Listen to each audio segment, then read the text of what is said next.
विकराल रूप धारण की हुई है, इतना विकराल रूप धारण किया हुआ है कि इसके चपेट में, इसके प्रचंडता के चपेट में बढ़िया से बढ़िया लोग जो है सो झुलस जा रहे हैं। इस किस्म का झुलसाया हुआ गर्मी किया हुआ है। हमारे यहाँ जो संस्कृति है, इस संस्कृति में हर एक पर्व का अपना अपना विशेष महत्व होता है, और जो उसकी विशेषता है वो सिर्फ और सिर्फ आध्यात्मिकता तक ही सीमित नहीं रहती। उसकी जो गुणता है, वो जो गुण है उसके अंदर, पर्व के अंदर जो गुण है, वो गुण हमारे जीवन में उतारने लायक है, ये सबको पता है। लेकिन हम लोग उसको कितने लोग उतार पा रहे हैं? अभी हाल फिलहाल के दिनों में वट सावित्री पूजा निकला है। महिलाओं ने बरगद के पेड़ के पास जा करके खूब सारा कच्चा सूता बांधा, और खूब सारा कच्चा सूता बांध करके वट वृक्ष से यह प्रार्थना किया कि जिस तरह से ये आपका विशाल काय वृक्ष बढ़ा है, और जैसे आपका जीवन आप एक अजर अमर वृक्ष हैं। बरगद का पेड़ को इसलिए लोग पूजा कर रहे हैं क्योंकि जो बरगद का पेड़ का जो तना जो निकलता है ना, ऊपर से तना गिरता है नीचे, उस तना को अगर छाट दिया जाए तो ठीक है, और अगर नहीं छाटा जाए तो वही तना ऊपर से नीचे गिर करके वो फिर जमीन में ही समा जाता है, और जब वो जमीन में समा जाता है तो वो और विकराल रूप धारण कर लेता है।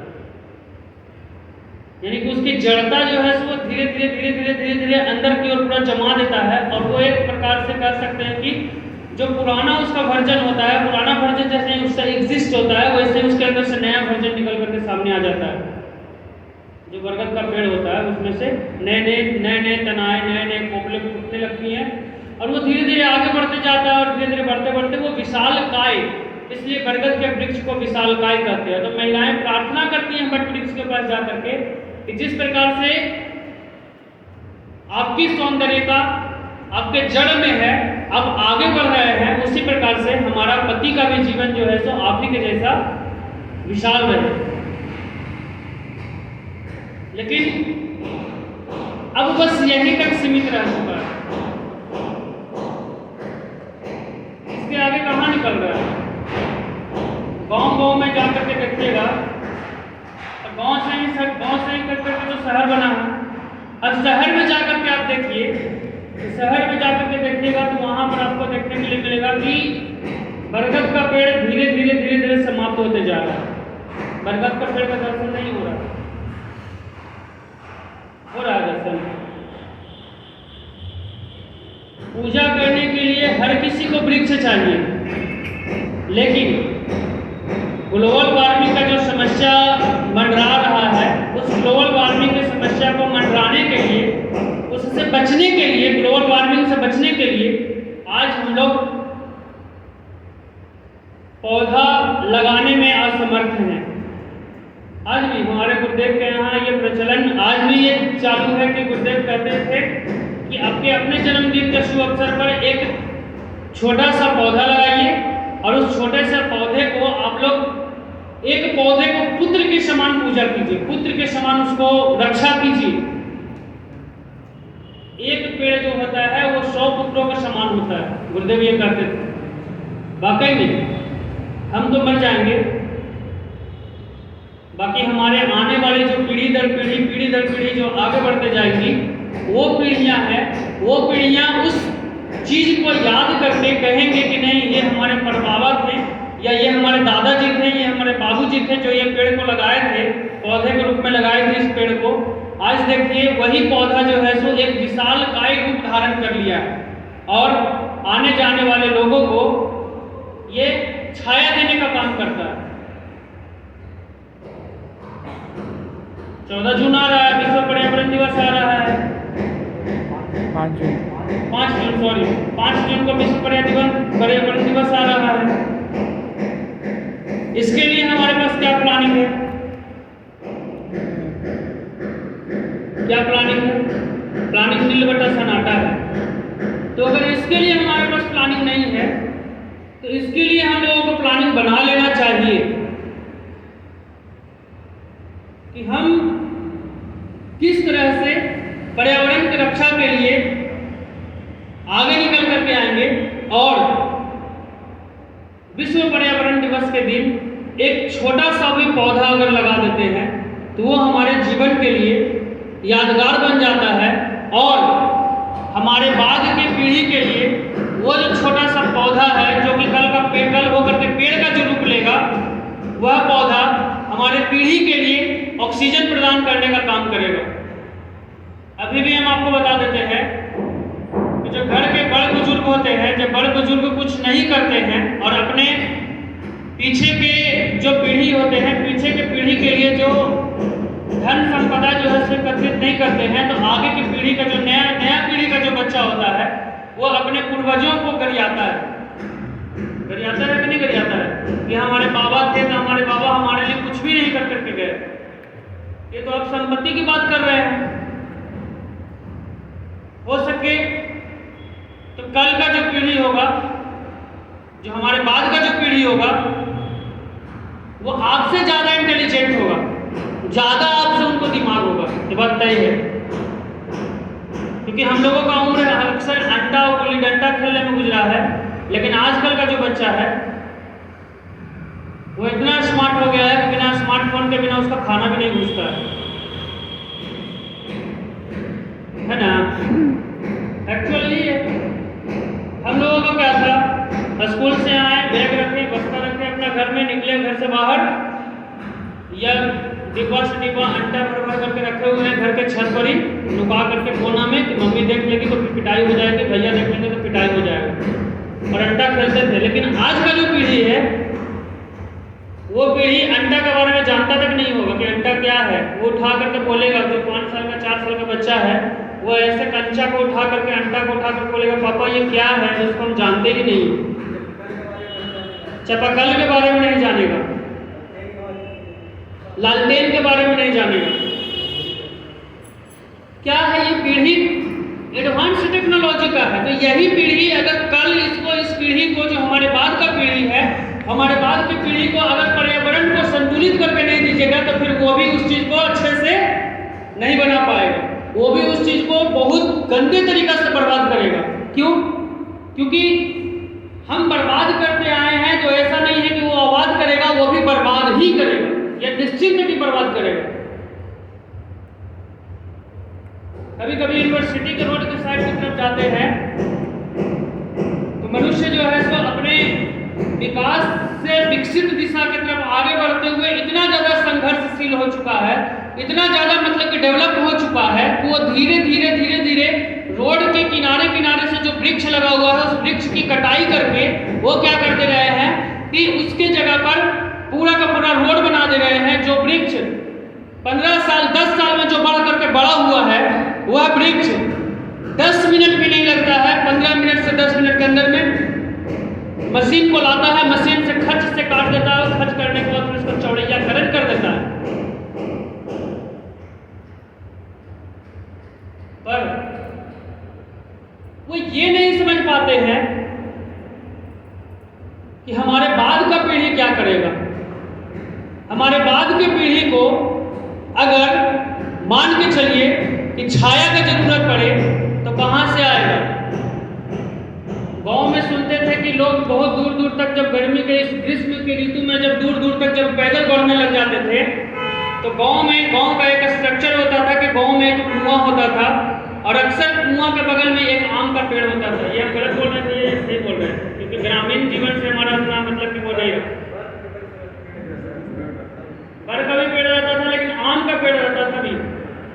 तो ऐसा बोला जाता था कि मेरे बाबा आते थे ना, मेरे बाबा क्या करते थे कि आम के पेड़ के नीचे जो है सो वहां पर क्या होता था कि लोग बैठते थे, बैठ करके बाल्टी में पानी और गुड़ जो है सो घोर करके रखते थे, और जो आने जाने वाले जो राहगीर हुआ करते थे उन राहगीरों को जब वहां पर आम के पेड़ के नीचे बैठते थे, छांव के नीचे बैठते थे, तो उनको गुड़ का शरबत पिलाते थे। गुड़ के शरबत पिला करके वो पेड़ के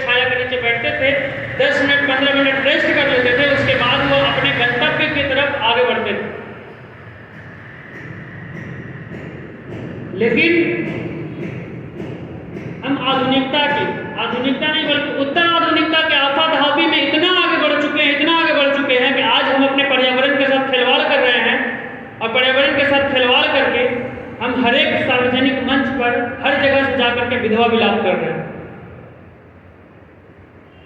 कि ऐसे हो गया, वैसे हो गया, गर्मी लग रहा है, हमको पेड़ चाहिए, हमको एसी चाहिए, हमको कूलर चाहिए, हमको सब कुछ चाहिए, लेकिन हमको पेड़ नहीं चाहिए। और यही समस्या कहीं न कहीं इंसान को विनाश की दिशा की तरफ आगे लेकर के जा रहा है। बगल में ही फल्गु नदी पर रबर डैम बना हुआ है, लोगों को तो देखने में बहुत आकर्षक लग रहा है, लेकिन लोग ये नहीं समझ रहे हैं कि जो रबर डैम बना है वो रबर डैम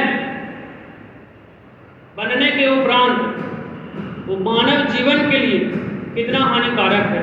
पता है, पूरा का पूरा मनसरवा का पानी अंदर छोड़ दिया गया। मनसरवा जानते हैं क्या होता है? नली का पानी पूरा का पूरा अंदर छोड़ दिया गया है। वहाँ पर के आसपास का वातावरण इतना गंदा कर दिया गया है, वहाँ पर हैजा, मलेरिया, टाइफाइड, चिकनगुनिया जैसे बीमारी जो है वहाँ पर पैदा ले रहा है, जन्म ले रहा है। और जो प्रकृति के साथ जो खिलवाड़ किया जा रहा है, नदी का स्ट्रक्चर धीरे धीरे और कम कर दिया जा रहा है। तो नेचर अगर ग्राह्य है तो उसको ग्राह्य कीजिए, उसको ग्रहण कीजिए। आप नेचर के साथ इतना भी खिलवाड़ मत कर दीजिए कि वो हमारे लिए जहर का काम करे। तो अब वो समय आ चुका है कि हम लोगों को किसी भी कीमत पर पर्यावरण को बचाना बहुत जरूरी है। जब तक हम पर्यावरण को नहीं बचाएंगे तब तक हमारा जीवन जो है सो संतुलित नहीं हो सकता है। हमारा जीवन भर असंतुलित ही रहेगा। ये तय है। आज इस चीज को मानिए, अन्यथा मत मानिए। जीवन भर घुटना से आंसू रोवाएगा, गिरवाएगा, तड़पिएगा। अगर ये पुकार नहीं सुनते हैं तो पिछले वर्ष ही पेपर में एक प्रभात खबर में वो आया था, स्टेटमेंट देखे थे प्रभात खबर में दिया हुआ था पिछले वर्ष, कल या परसों के डेट में पिछले वर्ष मैंने उस चीज़ को स्टेटस भी लगाया था व्हाट्सएप पर। फिर उसमें दिखा रहा था कि दिल्ली में जो पुल है, पुल के नीचे जो है सो सैकड़ों मजदूर जो है सो कामगार जो है सो पुल के नीचे जो है सो सोया हुआ है, लेटा हुआ है। और जो आज का आदमखोर मानव है, आदमखोर ही उसको कहते हैं, वो विकास के आफाधापी में इस तरह से पागल हो गए हैं कि वो हमारे नीचे के जो लोग हैं, नीचे तबके के जो लोग हैं, जो दबे हुए लोग हैं, जो कुचले हुए लोग हैं, उन लोगों के बारे में परवाह ना करके वो सीधा इस तरह का जो भवन का निर्माण कर रहे हैं, इस तरह से जो हर चीज का निर्माण कर रहा है, जो कि अपने भौतिक सुख सुविधा के लिए। लेकिन याद रखिएगा, ये सुख सुविधा एक दिन हम लोगों को उस मोड़ पर ला करके खड़ा करेगा, जिस मोड़ पर खड़ा होकर के हम सिर्फ और सिर्फ हमारे पास रोने के अलावा और कोई रास्ता नहीं रहेगा। इतना भीषण गर्मी आज तक कभी जीवन में नहीं पड़ा था।